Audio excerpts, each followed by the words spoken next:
And I also rise to give my address and reply to the Premier's agenda. So, Acting Speaker, this debate comes down to a simple test.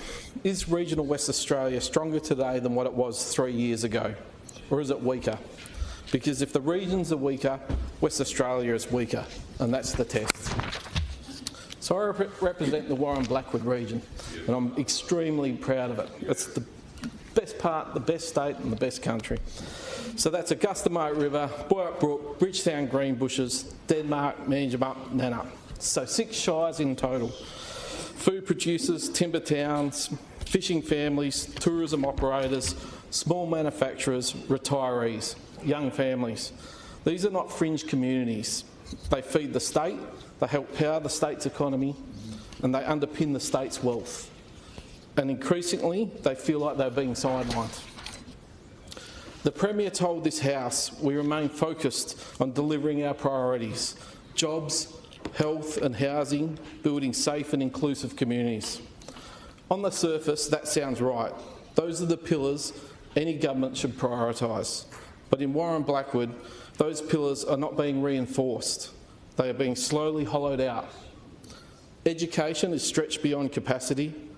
Housing is constrained to the point where essential workers struggle to live in the communities they serve. Hospitals are overwhelmed, not because of lack of effort from staff, but because systemic pressures upstream are not being addressed. Aged care remains underfunded and structurally fragile, and industry faces uncertainty instead of clarity. And consultation increasingly feels procedural rather than genuine consultation. This is not about one isolated mistake or a single policy disagreement. It's about a pattern, decision by decision, sector by sector, capacity narrows, local resilience erodes, confidence weakens. And when the capacity shrinks in regional West Australia, the consequences are not contained locally, they ripple outward. Workforce shortages intensify, investment hesitates, families reconsider whether they can stay, and over time, what was once a strength becomes a strain. That is the concern, not rhetoric, but a steady contradiction of the very foundations that keep regional communities strong. And when regional communities weaken, the whole state feels it. So regional strength is a key to state security. Before we go further, let us define what is at stake. Regional strength is not sentimental, it is structural. It means the ability to house local workers locally, the ability to educate children locally, the ability to treat patients locally, the ability to produce food and fibre locally, the ability to supply ourselves when supply chains fail. It is resilience, and resilience is security. If regional WA weakens, our security weakens.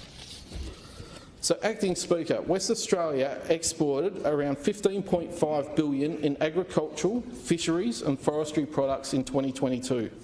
We are, by any measure, a major producer. We grow grain, raise livestock, harvest timber, catch seafood, we used to, and supply global markets. Regional West Australia is not a peripheral to the state's prosperity, it is central to it. Yet despite such a significant producer, up to 46% of the food consumed in West Australia is imported. Nearly half. That is not sovereignty, that is exposure. Food and fibre security is not an abstract concept.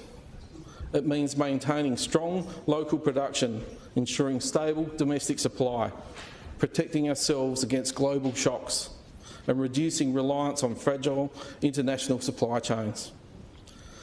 It means having the capacity to feed and supply our own population if global conditions tighten, whether through geopolitical instability, shipping disruption, climate events or trade restrictions. Around the world, governments are strengthening domestic production for precisely this reason. Supply chains are no longer viewed as purely commercial systems, they are viewed as strategic assets. The World Economic Forum has stated clearly, resilient food systems are a national security system. That is not ideological, it's practical.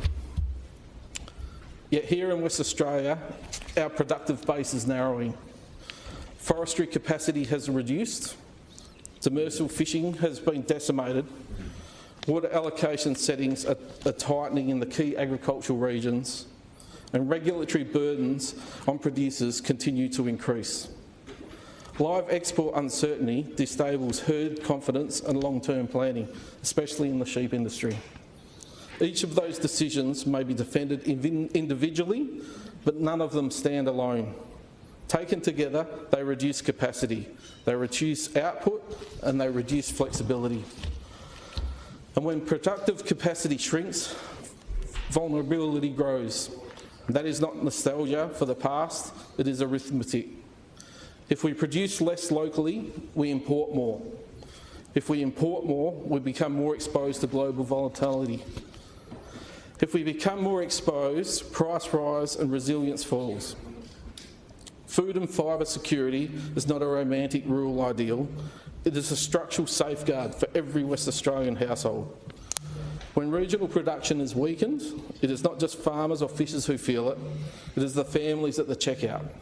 It is small businesses managing input costs, it is exporters navigating uncertainty.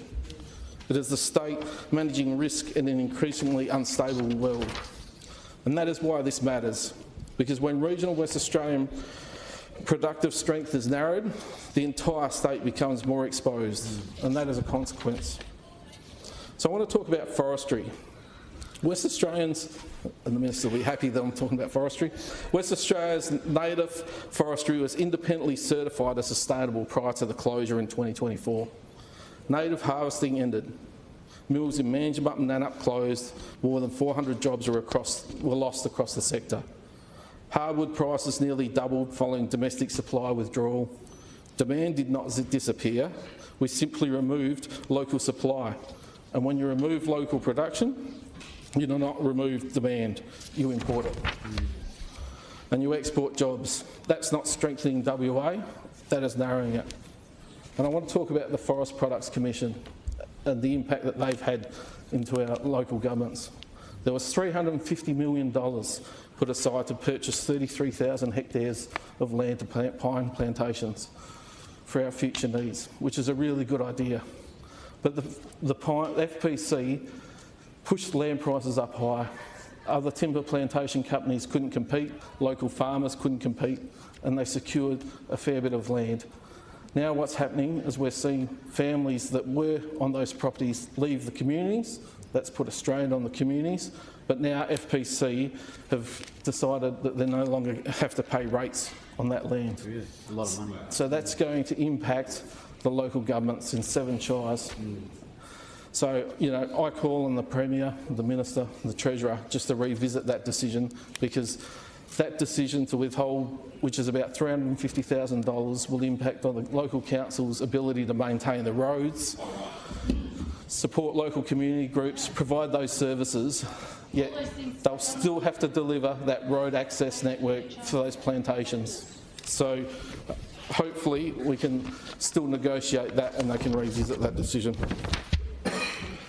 Also want to talk about the sandalwood industry as well, Acting Speaker, because this is a problem that's going to surface around October. I want to speak because right now the West Australian sandalwood industry is facing a hard deadline and it does not have a clear pathway forward. The WA sandalwood industry generates approximately $40 million annually for the state's economy. It supports regional jobs across harvesting, transport and processing. It provides meaningful Aboriginal economic participation and it relies on careful, sustainable management to ensure the resources endures for generations. This is not a fringe industry. It's a niche, high-value export product with global demand and strong cultural significance. The WA Sandalwood Task Force outlined a path forward.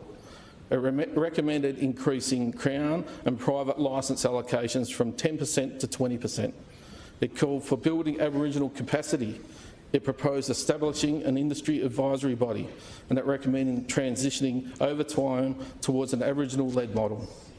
These recommendations are sustainable, They involve governance reform, they involve capacity building, they involve regulatory redesign, and they involve funding, and they involve risk. But here is the central issue. Existing wild sandalwood contracts expire on the 30th of September 2026. That's only months away. And there is still no publicly released transition framework, no confirmed government structure, no detailed funding envelope, no operational clarity for what happens on the 1st of October. Operators, Aboriginal enterprises, contractors and processors are asking straightforward questions. Which agency will lead the transition? FPC, DBCA or DPIRD? What funding has been allocated to support the development of an Aboriginal-led industry? And what Aboriginal advisory body will guide wild harvest management? How will compliance and enforcement be structured? And who will be responsible for regenerational programs? And how will illegal harvesting be addressed? These are not political talking points. They are legitimate questions to the Minister. We also know that the private licence quota was increased from 250 to 500 tonnes, yet less than 70 tonnes are currently being harvested under the expanded allocation, and the overall annual quota remains around 2,500 tonnes. That gap between quota and utilisations raises practical concerns. If the system is ready to transition, why is available allocation not being fully utilised? Is it a regulatory barrier or a capacity constraint, or simply a funding issue? Without transparency, industry is left guessing and uncertainty freezes investment. Aboriginal enterprises cannot confidently invest in equipment, training or workforce expansion without knowing what structure they are investing into. Contractors cannot purchase machinery without clarity about future access. Processors cannot negotiate forward contracts without certainty or supply. Export customers who operate in competitive global markets will not wait indefinitely for West Australia to finalise its settings. Markets move quickly and confidence moves slowly, and once they're lost, it is expensive to regain. The task force acknowledged that future quota settings and plantation supply post-2026 would significantly affect the industry. Yet at the 30th of September deadline approaches, clarity remains absent. If the government intends to transition to an Aboriginal-led sandalwood industry, that ambition must be matched by published detail. Transition without transparency is not reform, it is risk. Industry deserves certainty. Aboriginal enterprise deserves structured, funded support, not aspirational language. And regional communities deserve to know that this will not become another policy cliff, because where uncertainty hangs over an industry like this, it is not theoretically, it affects jobs, it affects export confidence, it affects regional income, and it affects the long-term sustainability of a uniquely West Australian resource. The clock is ticking, and industry is still waiting for the roadmap. So I want to touch on a few electoral issues that we're facing. Mobile coverage and digital connectivity. Too often we ask our volunteer ambulance, firefighters and the WA police to attend emergency call-outs or bushfires, and they are often in my electorate left with little to no mobile coverage. Communities, it was raised earlier, are raising money to purchase Starlink so that their substations will have digital connectivity. And businesses are affected on a daily basis. And in a year like 2026, this is completely unacceptable. In housing, the workforce bottleneck. Regional West Australia cannot strengthen if infrastructure delivery continues to lag behind population growth. What we are seeing across parts of Warren Blackwood is not simply a housing shortage, it is a planning failure. Regional populations are growing, particularly in Augusta Mart River and Denmark, driven by lifestyle, migration and tourism expansion. Yet the supporting infrastructure has not kept pace. Water, sewage, power, upgrades, roads, schools and health capacity are consistently delivered years behind demand, and when they finally arrive, they cost significantly more than what they would have been if they'd been planned proactively. At the same time, there is growing tension between short-stay accommodation and permanent housing supply. In tourism hotspots, a substantial proportion of housing stock is being converted into Airbnb and short-stay rentals. That may suit peak visitor seasons, but it removes long-term rental stock from the market. The result is predictable. Rents rise, availability drops, and essential workers, teachers, nurses, police officers, hospitality staff cannot secure stable accommodation. Communities become seasonal rather than stable. Streets that once housed families become transit zones. This is not anti-tourism. Tourism is vital to our regional economy. But tourism growth with infrastructure planning without planning creates distortion. Roads carry more traffic than they were designed for, waste system strains, emergency services stretch. Health services absorb seasonal spikes, and local residents bear the cost, financially and socially. When infrastructure is delivered late, it becomes more expensive. When it becomes more expensive, projects are scaled back or delayed further. And when projects are delayed, growth continues without the services required to support it. That cycle is not sustainable. Regional WA does not need reactive upgrades, it needs forward planning. Because without coordination, infrastructure delivery, housing, water, roads, health, basic utilities, population growth stops being an opportunity and starts becoming a pressure point. And right now, in too many of our regional communities, growth is being managed after the fact, not planned ahead of it. That is not resilience, that is playing catch up. In education, the Margaret River Senior High School was originally designed to accommodate 650 students with stage 1 to 1,200. It now, how's that going? Well, it enrolls more than 1,250 now and it's at capacity. And, may I have a short extension, please? Extension granted. Thank you. So it's still under pressure and that strain. And that means corridors crowded between classes, limited access to specialised facilities, pressure on shared spaces, and increasing reliance on transportable classrooms as a long-term substitute for permanent buildings. That is not sustainable for staff or students. At Brook High School and Primary School, ageing buildings continue to serve the community with infrastructure that reflects a different era. Denmark High School has battled mould issues, raising concerns about air quality, maintenance and long-term asset management. These are not cosmetic complaints. They speak to a broader pattern of infrastructure lagging behind demand. When classrooms overflow, teachers are stretched thinner.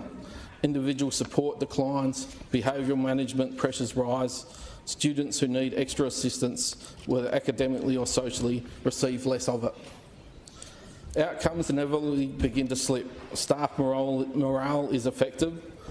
Recruitment becomes harder, retention becomes harder still. And when families lose confidence in their local schools, capacity to meet their children's needs, they make practical decisions. They relocate to areas when they believe the educational environment is more stable. When families leave, communities thin out. Sporting clubs lose players, volunteer groups lose members, local businesses lose customers. And over time, workforce pipelines shrink because the very young people who might have become the local nurses, the tradespeople, the teachers, are educated elsewhere, and quite often they stay there. Education infrastructure is not just about buildings, it's about confidence in the future. And when that confidence weakens, regional West Australia loses more than enrolment numbers. It loses the next generation of professionals. Hospitals. Nearly 500 patients in West Australia spend thousands of unnecessary hospital days in a single year, simply because an aged care placement was not available. On any given day, around 200 older West Australians remain in hospital beds, not because they require acute medical treatment, but because there is nowhere else for them to go.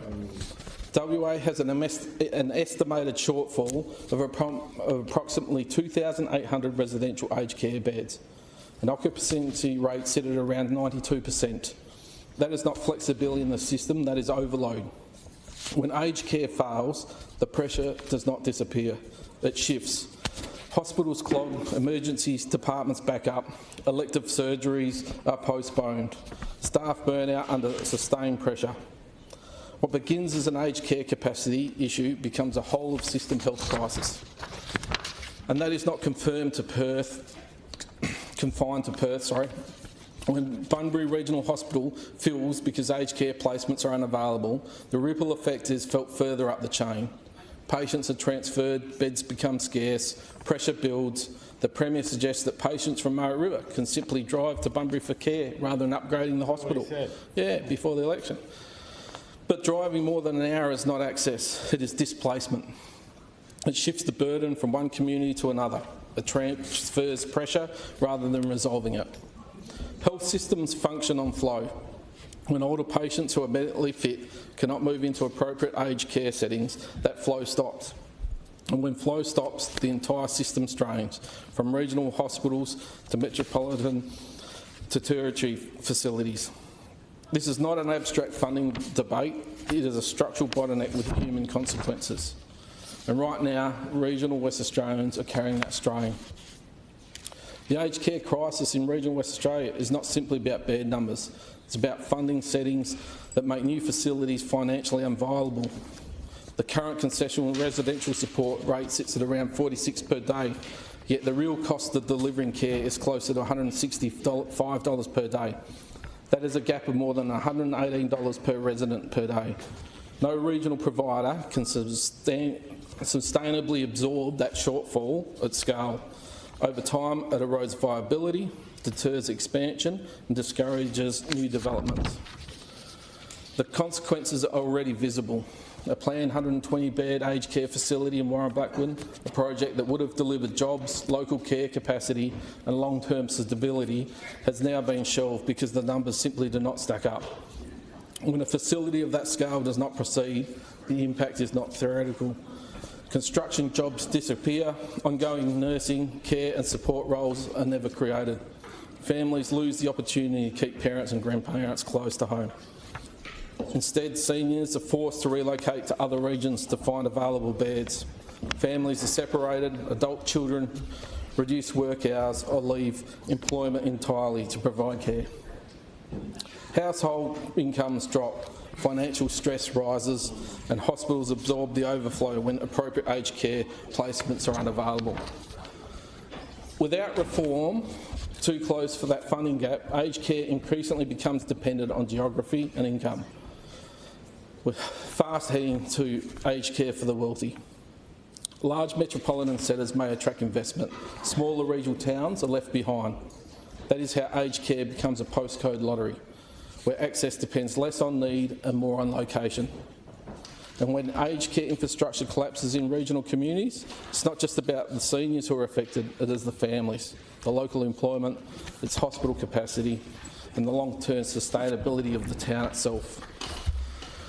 Deputy Speaker, I was going to talk about the RSV virus, and I congratulate and thank the Labor government today on its announcement. It's something that I was very passionate about. I wrote a letter to the ministers back in September. It was a real issue as the shadow aged care, and I think it's a welcomed announcement. And yes, it was very good. You know, what I seen that it was a preventable infection. The vaccinations can last 4 years, up to 4 years, depending on the individual person, 3 to 4 years. And when you look at the costs, it's just a real smart decision by the government. And I really appreciate the fact that they've rolled that out. And hopefully it rolls out nice and smooth and prevents a lot of people getting sick. And I did not raise that just in theory. I contacted the pharmaceutical distributor. I sought information on supply and rollout feasibility, and I explored what it would take to implement. So I do commend the government on rolling that out. So I want to just touch briefly on community consultation. The Scott River Wind Farm proposals have raised serious environmental and land use concerns with the local community. Landowners in that region are not opposing renewable energy in principle. What they are questioning is the scale, siting and impact of a major infrastructure in an environmentally sensitive area. Concerns have been raised about acid sulphate soils, hydrology impacts and the long-term implications for biodiversity in a fragile landscape. These are not trivial objections. They go to the heart of land stewardship, food production and intergenerational sustainability. Yet many in the community feel that the engagement occurred after key decisions had already been well advanced, rather than the formative stage where concerns could genuinely shape outcomes. We saw a similar pattern with the demersal fishing reforms. Commercial operators, charter businesses, processors and small family enterprises were given limited notice and minimal transition certainty. For people of those livelihoods, depending on regulatory stability, abrupt changes creates financial shock and long-term insecurity. And I just want to highlight the point that, when the timber industry closed, when the sheep industry closed, they were given 2 to 3 years to transition. But I really feel for the people involved in the fishing commercial, because 3 weeks over Christmas, New Year was certainly not fair and pretty mean-spirited to them. When communities feel excluded from decision making, trust begins to erode. When trust erodes, projects stall, legal challenges increase, investment hesitates, social licence weakens, reforms become harder, not easier. Regional West Australia does not resist reform, it resists being overridden. And when policy is perceived as being imposed rather than developed in partnership, the damage extends beyond a single project. It undermines confidence in government itself. And the human impact, this is not abstract economics debated in policy circles, it is felt in everyday life. It affects families standing at the checkout, managing rising grocery bills. It affects seniors on fixed incomes who cannot absorb sudden price increases. It affects farmers grappling with rising input costs and tighter margins. It affects small business owners trying to manage volatility in supply and pricing. It affects regional volunteers already carrying significant responsibilities in communities stretched thin. When local production narrows, prices inevitably rise. When prices rise, reliance on imports increase. And when import reliance increases, security weakens. The OECD has consistently warned that greater dependence on external supply chains increase exposure to global volatility. Security is not tested in stable times. It is tested when supplies tightens, when trade routes are disrupted, or when the global markets shift unexpectedly. That is when resilience, or the lack of it, becomes visible. Deputy Speaker, this is not one isolated issue. It is a pattern. Forestry capacity reduced, fishing capacity reduced, housing constrained, aged care underfunded, schools overcrowded, hospitals overwhelmed, consultation reduced to process instead of partnership. Decision by decision, sector by sector, the load shifts outwards, and regional West Australia is expected to carry it. But when the regions are stretched, the state is stretched, because the regions feed us. They house the workers, they generate exports, they power industry, they supply the very foundation of our economy. If we want a stronger West Australia in 2026, we cannot continue narrowing our productive base or sidelining the communities that sustain it. Resilience is not built by shrinking capacity, it is built by strengthening it. So the question before this parliament is simple. Are we building up regional West Australia, or are we hollowing it out? Because right now the strain is visible and the people I represent are feeling it every day. Thank you. Member for